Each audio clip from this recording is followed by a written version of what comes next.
Now let us start with the next part. Installment in embankment, also called as cross section of embankment. It is also called as cross section of embankment.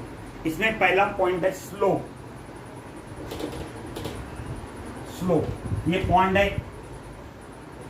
ये ground level, ये ground level के ऊपर embankment रहेगी और ये इसका slope.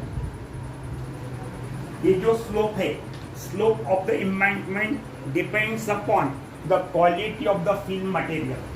Embankment construct करने के लिए आप कौन सी मिट्टी का इस्तेमाल कर रहे हैं, इस पर आधारित इसका स्लोप डिपेंड रहेगा. अगर यानी स्लोप मीन्स क्या, actually slope means what, distance in horizontal, distance in horizontal for every feet of height, that is called as slope. Or if the soil is of good quality containing clay, then the slope should be of 2:1. और sandy soil अगर होगी तो 3:1. Then freeboard, water level इतनी रहेगी. ये हो गई point embankment. Water level से लेके तो एम्बैंकमेंट के टॉप तक का जो पोर्शन है, that is called as freeboard. Is the freeboard. तो जितने भी अदर एम्बैंकमेंट है, they should have some extra height above the water level to prevent the overflowing of और the flooding of the water. And this extra height it is called as freeboard. और it should be near about 2 centimetres of average rainfall के लिए इसका ये slope 1 centimetre होना जरूरी है. जहां पर एवरेज रेनफॉल है 2 सेंटीमीटर के लिए, एवरेज रेनफॉल के 1 सेंटीमीटर स्लोप होना जरूरी है. और जहां वाटर स्प्लिट एरिया 0.4 से 1.2 हेक्टर्स है, 0.4 से 1.2 हेक्टर्स ऑफ एरिया है, वहां पर इसका स्लोप 60 सेंटीमीटर्स होना चाहिए. It should be 60 centimetres. Then drain pipe, अब ये पॉइंट है, यहाँ स्लोप है, लोअर मोस्ट एंड पर ड्रेन पाइप फिट किया जाएगा. Drain pipe it is fitted at the lower most end, that is the so that easy draining of water is possible. Complete water can be drain. और ये जो pipe है, it should be prepared from suitable material like asbestos, then cement, then cast iron और galvanised iron and concrete etcetera. ये अलग अलग material का बना होता है. और इनलेट पाइप जो रहेगा वो ऊपर रहेगा. यहाँ पर inlet pipe is present at the top of embankment and it should be present at least 15 to 20 centimetres, 15 to 20 centimetres above the water level, water surface, when the pond is filled with water. जहाँ pond की water spread area है 1.2 hectares, वहां पर drain pipe की inner diameter it should ranges between 153 to 203 millimetre और larger point में 203 to 305 millimetre. तो जहां पर पॉइंट 1.2 हेक्टर तक का है, वहां पर ड्रेन पाइप की इनर डायमीटर 153 से 203 मिलीमीटर होनी चाहिए. और जहां बड़े बड़े पॉइंट्स है, वहां पर 203 से 305 मिलीमीटर होनी चाहिए. That is regarding the drain pipe. Then fourth is sluice gate. Sluice gate इस तरह से रहता है. This is the sluice gate. Now sluice gate, it is the construction which is the integral part of embankment. Embankment का ये integral part है. और It is mainly consisting of two parallel walls. ये दो parallel walls का बना है and these are installed in the drain pipe. नीचे के drain pipe के सामने इसको इंस्टॉल किया जाएगा. यानी ये पाइप है, ये पाइप के सामने दो लैटरल वॉल और उसके ऊपर गेट इस तरह से फिक्स होगा ताकि इनकमिंग और आउटगोइंग वाटर को कंट्रोल किया जा सके, साथ में फिशेस को भी कंट्रोल किया जा सके. उसके बाद में जो बड़े बड़े पॉइंट्स होते हैं, बड़े बड़े पॉइंट्स में मैकेनिकल स्पिलवे जरूरी है. ये सपोज बड़ा पॉइंट है, इसके ऊपर ये एम्बांकमेंट है, अच्छा कोई पॉइंट है ना, तो इसमें एम्बांकमेंट है. ये एम्बांकमेंट में कहीं कहीं से कट देना चाहिए, कट, ताकि जब हेवी रेनफॉल रहेगा, हेवी रेनफॉल के बाद में जो तो हेवी रेनफॉल ये पॉइंट फुल भर जाएंगे, फुल भर जाएंगे तो पॉइंट एम्बैंकमेंट बैठ जाएंगे, फिशेज भी निकल जाएंगे. तो अवॉइड दिस एक साइड में ऐसा कट किया जाएगा एम्बैंकमेंट को कि जहां से इस तरह से कट किया जाएगा ताकि एक्स्ट्रा अमाउंट वाटर जो यहाँ पे होगा it automatically passes to the outside.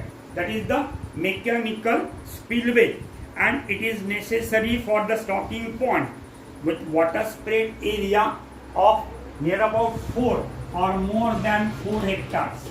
जहाँ 4 हेक्टर या उससे ज्यादा वाटर स्प्रेड एरिया है वहां पर मैकेनिकल स्पिलवे जरूरी है and it will handle all the normal overflow. It will handle all the normal overflow and also act as a outlet during heavy rains, preventing the pond from flooding. Then mong जो है it is the integral part, it is the integral part of construction of dike और embankment. Embankment को ही दूसरा नाम है Dyke, तो embankment को ही डाइक कहा जाता है. It is the part of modern outlet system. ये भी दो लैटरल वॉल और एक बैक वॉल से बनी होती है. ये दो लैटरल वॉल, एक बैक वॉल, दो लैटरल वॉल के बीच में ऐसा ग्रू होगा. पहले ग्रू में स्क्रीन फिट होगी जिसमें फाइन मेशेस होंगे which will prevent the escaping of fishes, और पिछले ग्रू में स्लुइस गेट होगा to control the water level, to maintain the flow of water, कम ज्यादा फ्लो मेंटेन करने के लिए. It also form the part of drainage system भी. ये ड्रेनेज सिस्टम में भी लगाया जाएगा. It is place at the lower most side of the point in the embankment. Embankment के लोअर मोस्ट साइड पे एम्बैंकमेंट, यहाँ पर it is place at the lower most side of embankment. और जहां पर ये कंस्ट्रक्ट करना है वहां की सॉइल, उसके बेस की, बॉन्ड के बेस की जो सॉइल है that should be properly ram, उसे कॉम्पैक्ट करना जरूरी है. Then sometime it is also provided with concrete material. इसमें कॉन्क्रीट मटेरियल भी प्रोवाइड किया जा सकता है. And it is generally 30 centimeters in thickness wide and lie above 40 centimeters above the surface of water when the pond is filled with water. Now, functions of mong. Then functions of mong. पहला function है when the pond is filled with water. जब pond पानी से पूरी तरह भरा जाएगा it maintain the constant water level. अगर वाटर लेवल ज्यादा होती है तो ये स्लुइस गेट ओपन कर दो, पानी निकल जाएगा. ऊपर होगा तो इसे बंद कर दो, पानी अंदर आना बंद हो जाएगा. Then it prevent the escaping of cultured fishes. Cultured fishes जो है इसमें ग्रूव्स है और स्क्रीन होने की वजह से कल्चर्ड फिशेज यहाँ से एस्केप नहीं होंगे. और it enable easy and progressive draining of the pond. pond को आसानी से ये पूरी तरह से ड्रेन कर सकता है. Then that is regarding the installment of embankments. Then after that we shall see reclamation of swamp.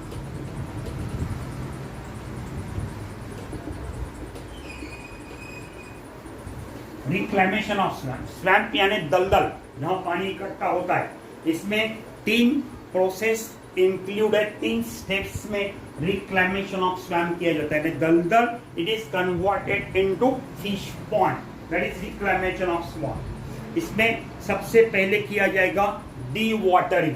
तो यहाँ पे आउटलेट तो सिस्टम तो है ही नहीं, इसलिए डी वाटरिंग के लिए यहाँ पे इलेक्ट्रिक पावर पंप यूज किया जाता है। और ऐसा electric power pump which is able to handle the weedy and broken weedy and silty water, साथ में स्मॉल फिशेज भी।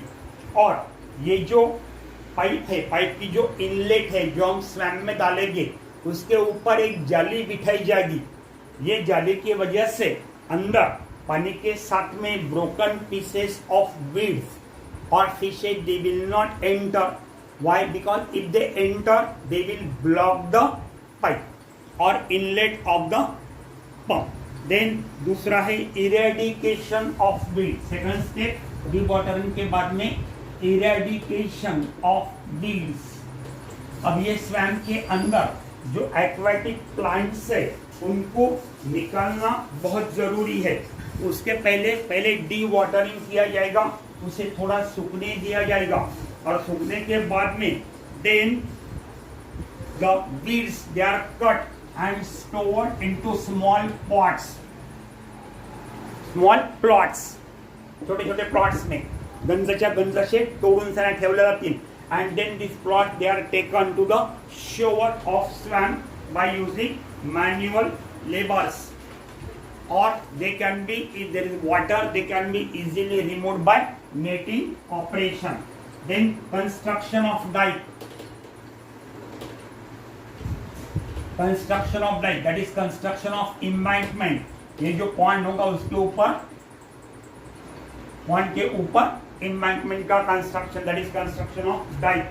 तो it start when the bottom of swamp is dry to a depth of 30 centimetre. Point bottom 30 centimetre तक dry होने के बाद D watering और डीवेडिंग के बाद में earthwork is done by manual labor and the sand is filled upon the dike to convert the swamp into large pond। अब यहाँ पर जो बेस है, इस बेस के ऊपर सैंड स्प्रेड की जाएगी और यहाँ पर जो एम्बैंकमेंट होगी कुछ इस तरह से होगी, like this. It is filled, the base of the embankment it is initially kept wide, इसको काफी वाइड रखा जाएगा। and then peeling is done in the center, मिट्टी का भराव सेंटर में डाला जाएगा। if it is not possible to raise the dike to a reasonable height, काफी हाइट तक आप उसे अगर नहीं उठा सकते तो ऐसे एरियाज में the deposit of silt is, ऐसे कैसे एरियाज जहां deposit of silt is 30 to 35 centimetre. Then in other cases यहाँ पर प्राइमरी एंड सेकेंडरी डीचेस रखे जाएंगे जहां सिल्ट डाली जाएगी, which is good cohesion resistant is form by the sides. And water level, यहाँ पर सिल्ट का भराव रखा जाएगा और 2 लेयर में, प्राइमरी एंड सेकेंडरी, यानी यहाँ से सिल्ट अगर निकल भी जाती है तो यहाँ पर होगी, यहाँ से वो कलेक्ट होगी, पॉइंट बॉटम तक नहीं पहुंचेगी। और ये एम्बैंकमेंट बनाने के बाद में इसमें पानी रखा जाएगा नियर अबाउट 30 to 35 सेंटीमीटर, जहाँ silt retaining wall with good cohesive resistance is form by the sides. Now to maintain the subsoil water level, second crest, ये जो सेकंड क्रेस्ट है ये सबसॉइल मेंटेन, बॉटम मेंटेन करने के लिए, यहाँ की सिल्ट स्लाइड न होने के लिए यहाँ पर सेकंड क्रेस्ट रहेगी। फर्स्ट क्रेस्ट से जो क्रेस्ट सॉइल गिरेगी वो सेकंड क्रेस्ट पर गिरेगी, डायरेक्टली पॉइंट बॉटम में नहीं जाएगी और यहाँ से वो आसानी से कलेक्ट की जा सकेगी। नेक्स्ट इज स्लुइस गेट, इसके बारे में तो अभी तक काफी बार मैं कह चुका हूँ। Sluice gate, now so far as the sluice gate are concerned, These are required for controlling the water level. Water कम हो गया, गेट उठा के पानी अंदर आएगा या बाहर जाएगा, ड्रेन पाइप पर होगा तो वाटर लेवल कम हो गया, ड्रेन पाइप का इनलेट बंद कर दो, स्लुइस गेट बंद कर लो, इनलेट का उठा लो. That is regarding the sluice gate. Then next is fish poison. अब फिश पॉइजन जो है इसके कुछ क्राइटेरियाज हैं. पहला है it should be effective in low doses. Low doses में ये इफेक्टिव होना चाहिए. It must be target specific. ये टारगेट स्पेसिफिक होना जरूरी है. Then it should not pollute the water. इसमें वाटर का पोल्यूशन नहीं करना चाहिए. And it should not kill other organism, especially zooplankton. Now इसमें प्लांट डेरिवेटिव फिश पॉइजन. पहला है प्लांट डेरिवेटिव और बाद में केमिकल्स.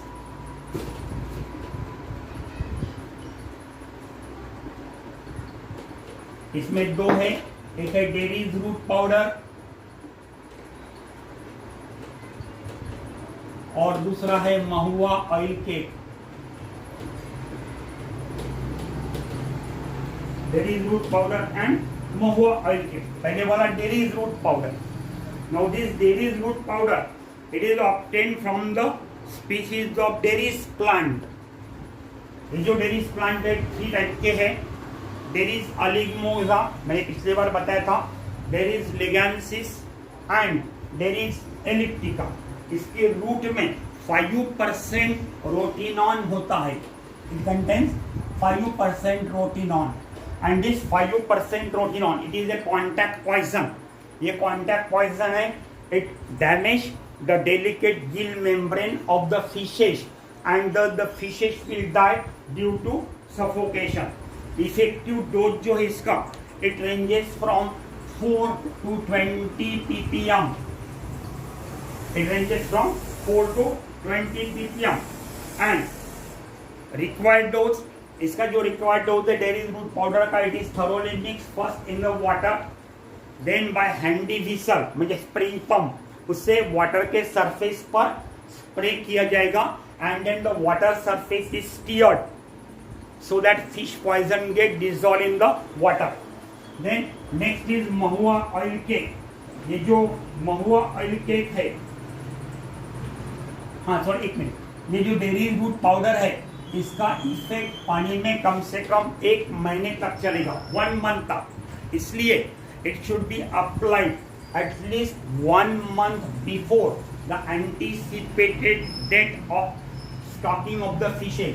पॉन्ड में फिश स्टॉक करने के 1 महीने पहले इसका इस्तेमाल करना जरूरी है. देन महुआ ऑयल केक ये भी प्लांट ओरिजिन का है, obtained from Burma shell.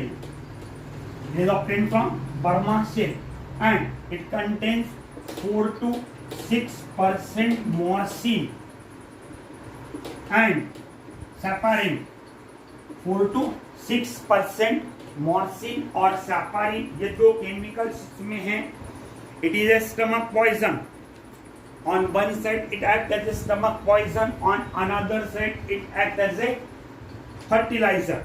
It is highly soluble in water and after being dissolved in water it ultimately gets entered into the bloodstream of the fishes through buccal cavity and the gills during their respiration. It causes hemolysis, that is breaking of RBCs, resulting in death of fishes. That is regarding the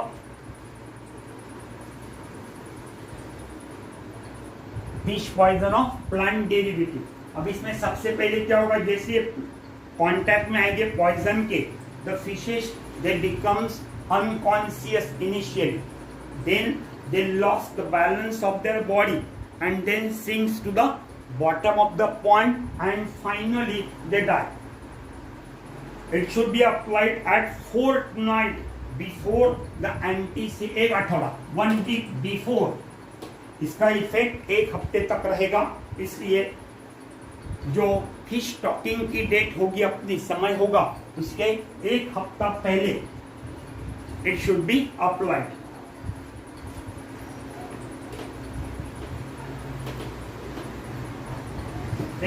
फ्लोरीनेटेड hydrocarbon,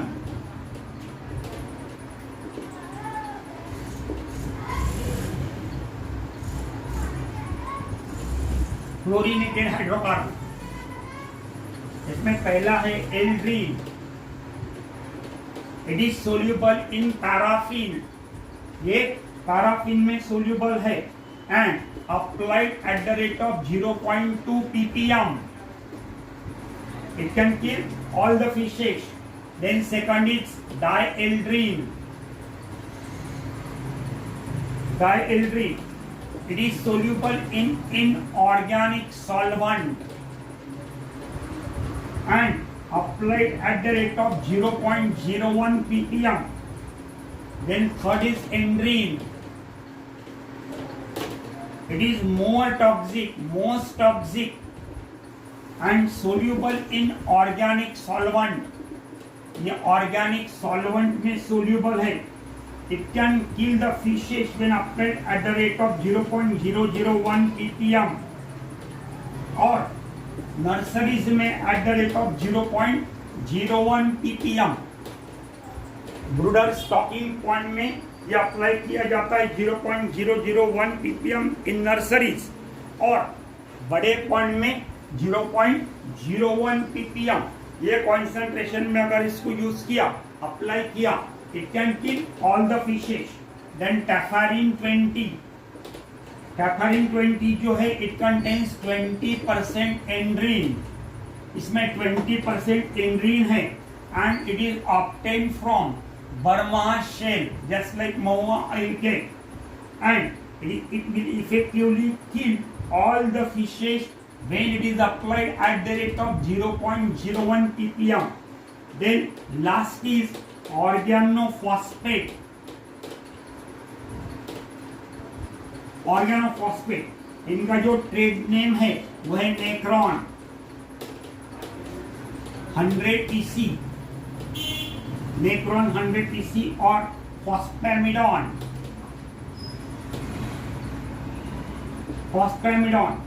it is soluble in organic solvent and applied at the rate of 3 to 21 ppm depending upon the water state area of the pond.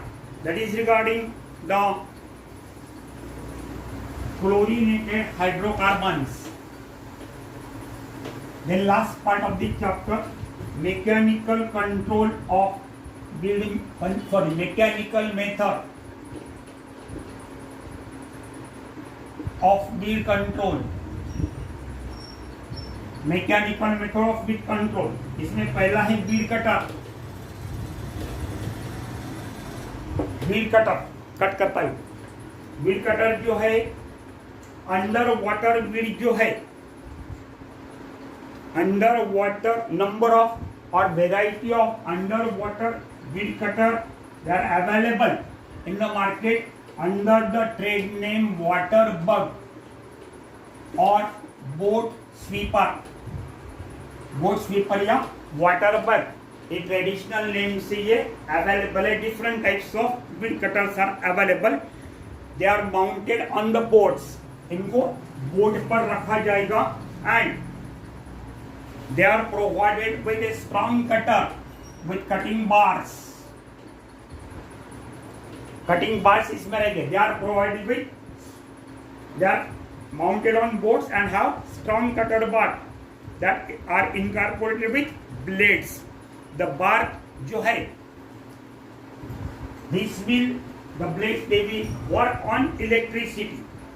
The bar they will work on electricity and it is able to control the weeds at the depth of 1 meter. 3-3.5 feet नीचे के जो weeds है वो भी इससे cut किए जा सकते हैं। कट करने के बाद में उनकी जो फ्रैगमेंट्स होगी, cut weeds, they come up to the surface of water from where they can easily remove by netting operation, netting operation के माध्यम से इनको इजीली रिमूव किया जाएगा। देन दूसरा है weed harvester, weed harvester. Now so far as the weed harvester are concern, इसमें दो है, एक है श्योर बेस और दूसरा है मोबाइल। एक पॉइंट में आप घुमा सकते हो और एक श्योर पे फिक्स रहेगा।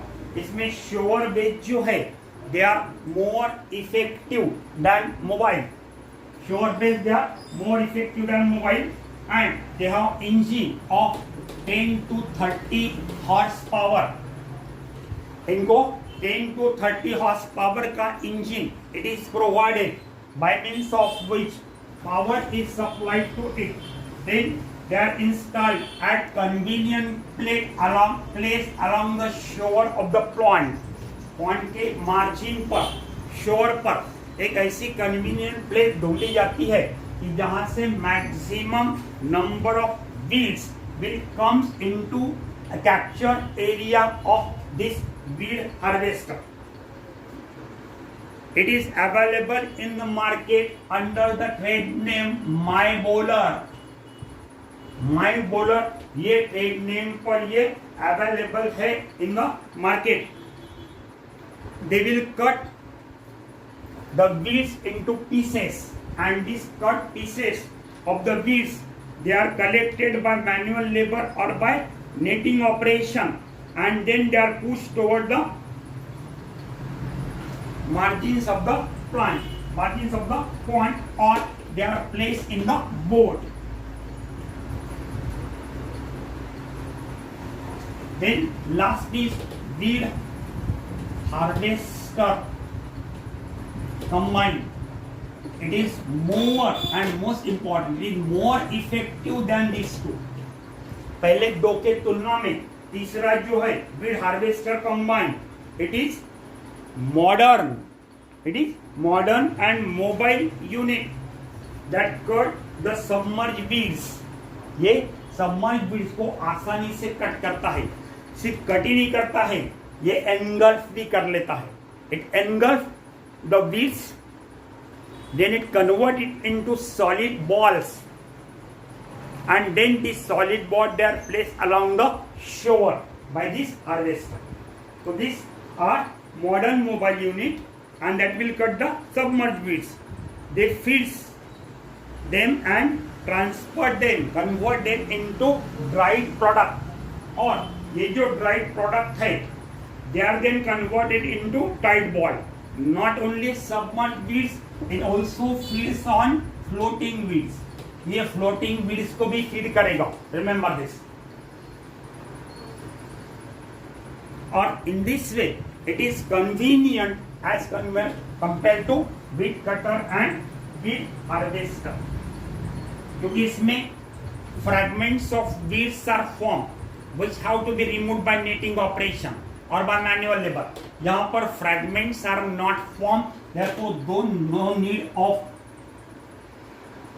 netting operation or use of manual labor. And that's the end of the chapter. Thank you.